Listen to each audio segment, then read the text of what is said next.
வணக்கம். Chockalingam Maniappan director Prakala private limited. இன்றைக்கி March 9, 2026 வாரத்தின் முதல் நாள் திங்கட்கிழமை. மார்க்கெட்டு பயங்கர அடி.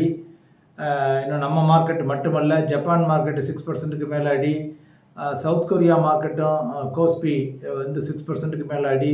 ப்ராப்ளி யூஎஸ் மார்க்கெட் திறந்தால் அங்கேயும் நல்ல அடியாக இருக்கும். ஸோ வேர்ல்டு ஓவர் எல்லா மார்க்கெட்டும் அடி. ஒரே காரணம் க்ரூட் ஆயில் ப்ரைஸஸ் இன்னைக்கு காலையிலலாம் பார்த்தீங்கன்னா கிட்டத்தட்ட $110 per பேரல் போயிடுச்சு.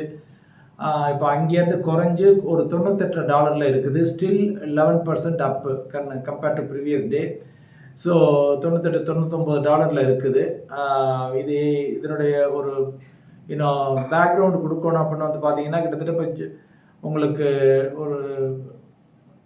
ஒரு ஜான்வரியிலலாம் பார்த்தீங்கன்னா கிட்டத்தட்ட $60-65 அந்த ரேஞ்சில் இருந்தது.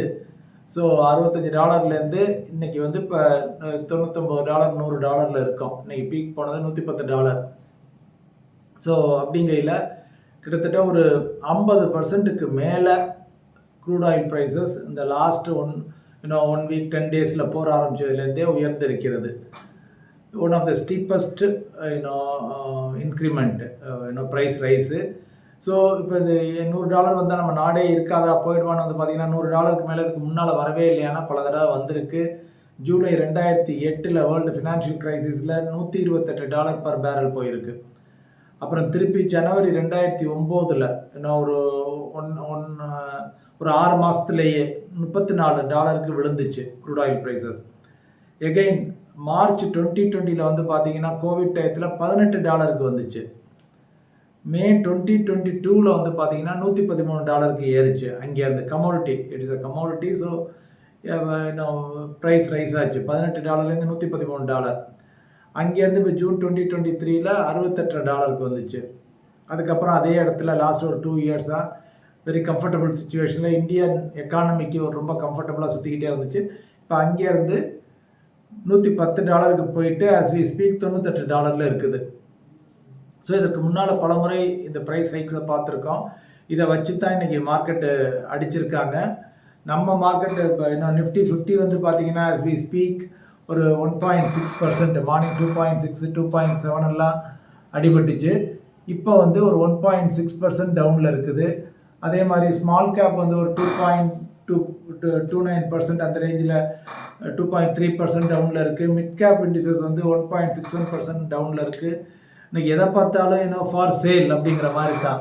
எங்கே பார்த்தீங்கன்னா நிஃப்டி 50லேயே நிறைய ஸ்டாக்ஸ் 5%லாம் நிறைய டவுன் ஆகியிருந்தாங்க. 5% 6%லாம் டவுன் ஆகியிருந்தாங்க.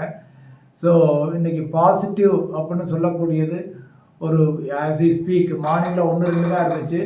இப்போ ஒரு 2-3 ஸ்டாக்ஸ் இருக்குது பாசிட்டிவில் நிஃப்டி 50ல் சொல்ல வரேன். ஸோ இதை பார்த்து நம்ம மக்கள் அஞ்ச வேண்டாம். இது எல்லாமே நடக்கிறது சகஜம்தான். மார்க்கெட்டில் இந்த ஃப்ளக்சுவேஷன்ஸ் இருக்கிறது சகஜம்தான். இந்த போரினுடைய நிலைமையை பொறுத்து முடிவாகும். பட் அந்த போரினுடைய நிலைமையை ரொம்ப நாளைக்கு நீடிச்சுக்கிட்டே போக முடியாது. As we always say, it has to come to a quicker decision. So otherwise it will affect the whole world economy. ஏற்கனவே முன்னாலே பார்த்துருக்கோம். பணவீக்கத்தை அதிகரிக்கும், காய்கறி விலைகள் எல்லாத்தையும் அதிகரிக்கும், உங்களுக்கு டயரு, அது மாதிரி இப்போ கெமிக்கல்ஸு, ஃபெர்டிலைசர்ஸு, பல இண்டஸ்ட்ரீஸை உங்களுக்கு ஆட்டோமொபைல்ஸு, பேங்கிங்கு, ஆயில் ப்ரைஸ் ஏறையில் டோட்டல் எக்கானமியே டவுன் ஆகும், இந்தியன் மார்க்கெட்டே டவுன் ஆகும். Not only India, world over the inflation will shoot up. So அதனால் it has to come to a conclusion sooner than later. Let us hope for the best. But உங்களுடைய SIP இருந்தாலும் அதை தொடர்ந்து கொண்டிருங்கள். Market டிப்ஸை ஆப்பர்ச்சுனிட்டியை பயன்படுத்திக்கங்க.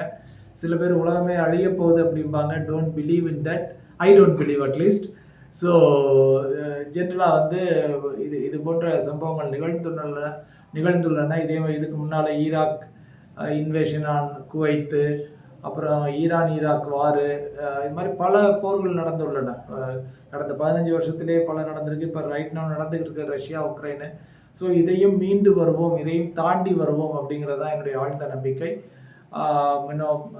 greener days are ahead, nothing to worry. நன்றி. மற்றொரு முறை இன்னொரு வீடியோவில் உங்களை சந்திக்கிறேன்.